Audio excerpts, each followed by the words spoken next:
The Ashton-Tetonia Trail line in southeast Idaho is managed by the Harriman State Park. It is just a hair under 30 miles and feels pan-flat. The best time to do this is in June when all the fields are bright green and in late September when the leaves are changing. A gravel or cyclocross bike is ideal, but a mountain bike works as well. North of the equator. Yeah. So the real start of the Ashton-Tetonia Trail, mile 0 in Ashton, is actually just this little stop sign, and the trail just doesn't continue on this road here. But we'll see at about a half mile in, that's where kind of the official entrance is. 3/4 of a mile in, we have the official entrance, I guess. There's a little bike rack, there's a porta potty, and a little bulletin board currently empty. This is where most people, I imagine, start the Ashton-Tetonia Trail. The trail is super fast here. Even though it's windy, it's mostly a crossfit, so I don't really feel it that much.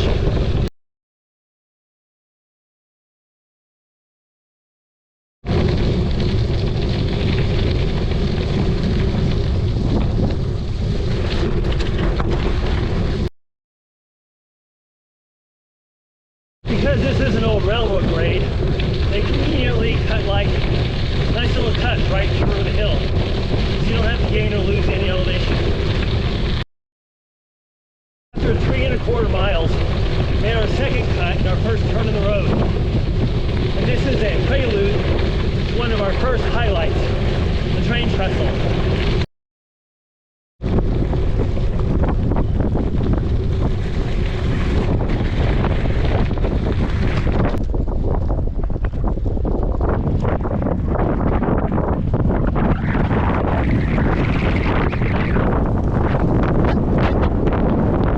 I love these train trestles, they're so cool.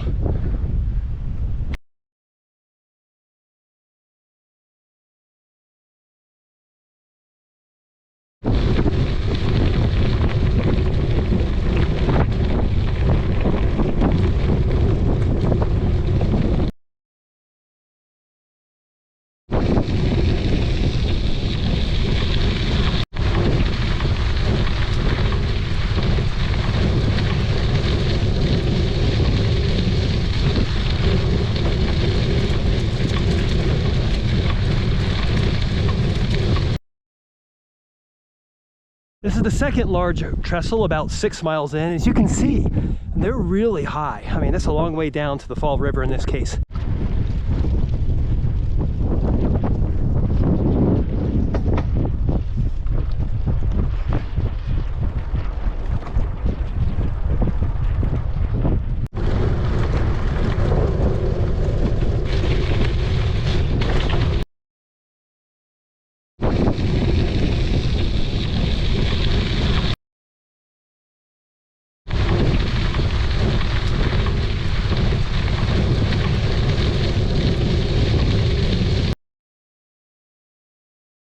Upon the town of Drummond, population 100. Drummond is pretty much the closest thing to a town you're going to see on the Ashton-Tetonia Trail.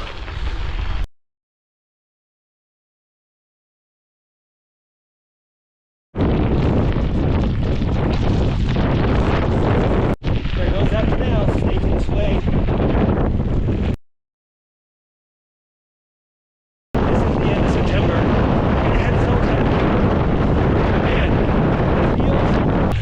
Those Idaho potatoes.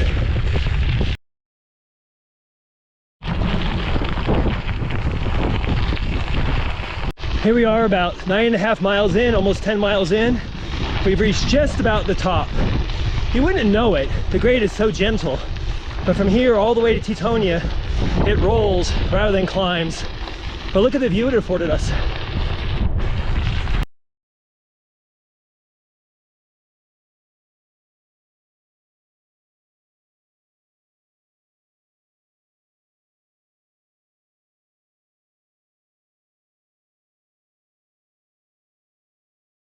Ten and a half miles in, we have the most controversial part of the trail. Here you see it's closed on the obvious railroad grade, and instead we have to reroute over these farm roads. The reason why is because the farmer who owns this road doesn't want to allow cyclists or pedestrians to go by. Now, by all accounts, particularly ornery dude, his excuse is, well, I don't want people shooting out my windows or slashing my tires or whatever. Kind of a stretch to believe that, but by all accounts, he is a bit ornery.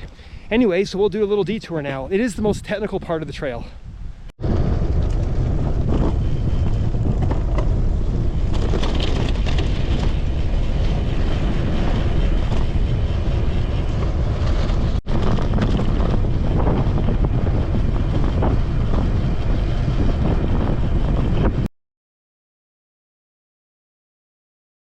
Okay, here we are at the end of the farm road, and now we get onto the gravel road.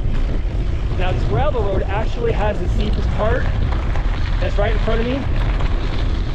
Going the other direction, from Teton to Ashton, the gravel part is actually much steeper and more gnarly. This last little descent down to the highway is definitely the most technical part. The gravel is loose, it's a little washboardy, and it's very steep. Now from here, I ride along the highway for just a quarter mile till we get to the other side of this mill here. This is the Pillsbury mill, owned by, well, Pillsbury, of course. And that signals when we get back on the trail. And you can see that the grade is right next to us. But of course, that all belongs to that same farmer who doesn't want us on it. So we'll be law-abiding citizens and ride on the highway instead.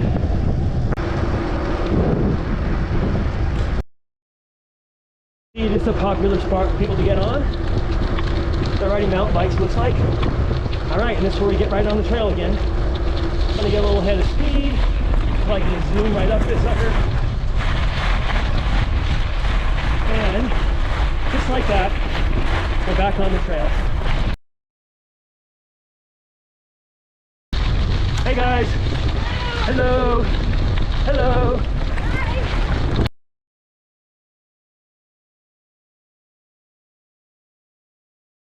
Here I am, halfway through mile 15, about an hour in, and looking good. From here on in, a few rollers, and a little bit of downhill to the end.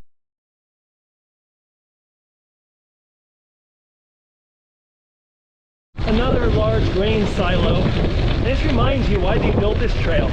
It was to serve the farmers and the ranchers who live in the valley.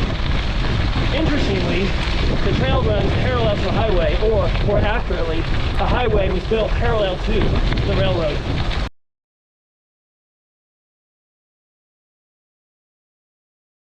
This little farm road crossing marks a half marathon in Tetonia. Just last week I dropped my dog off here. Just wanted to do our first half marathon, and this is where we started, and she did it. Well done.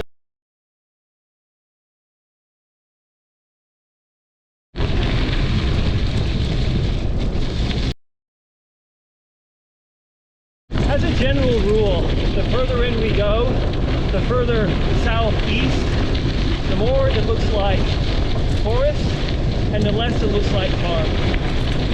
Who's this stranger?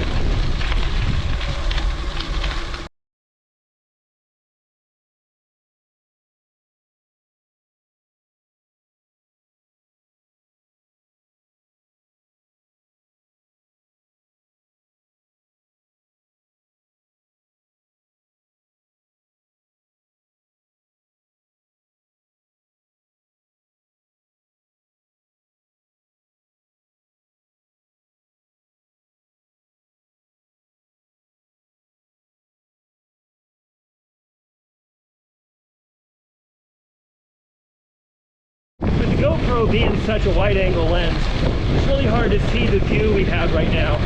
But the Tetons are absolutely resplendent. They're just right there. And you can see across the valley we're getting into the trees. This trail goes right along the edge of the trees just a little bit.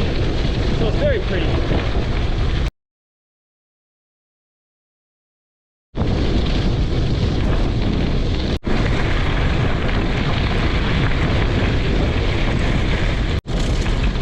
Feels like fall, doesn't it?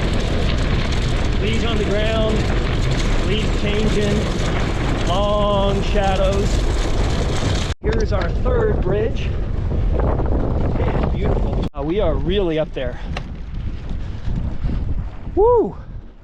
Look at that sunset. It's gonna be beautiful, isn't it?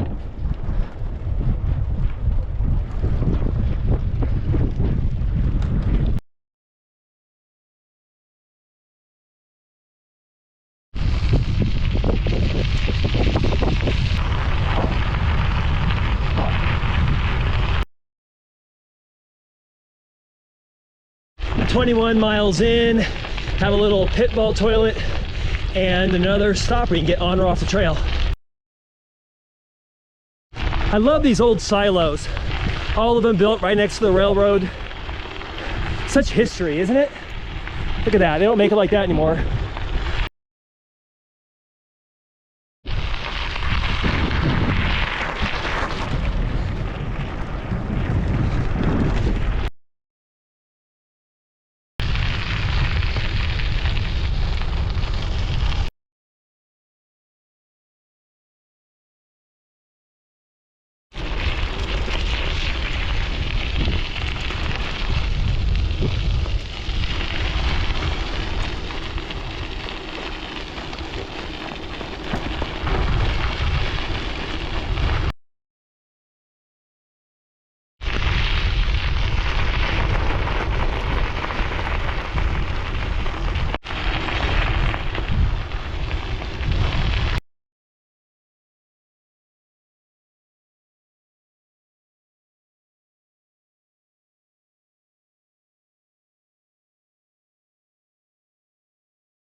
Five and a half miles in, we skirt the town of Felt, our last town before we hit Tetonia. Another little tree tunnel. Yet another cute little bridge. I've lost count how many have been so far. I think this is Lee Creek.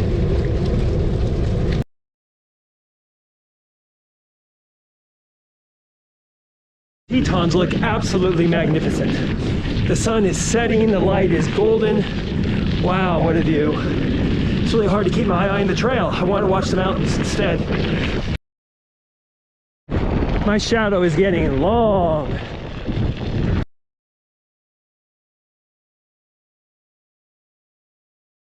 I have a mile and a half to go and the sun is just dipping below the hills. Looks like I timed it just about right. Bye, sun. And I can see the grain silo, which marks the end of the trail. This road marks about half a mile till the end. We're almost there. Tetonia is just ahead. So there you have it, the Ashton-Tetonia Trail. Not the most technical, really beautiful. Definitely the best rails to trail in South East Idaho. So let's see here, I can just see my car come around the corner. It was 2 hours and 13 minutes, almost exactly 30 miles, and 1,051 feet. It's a great day.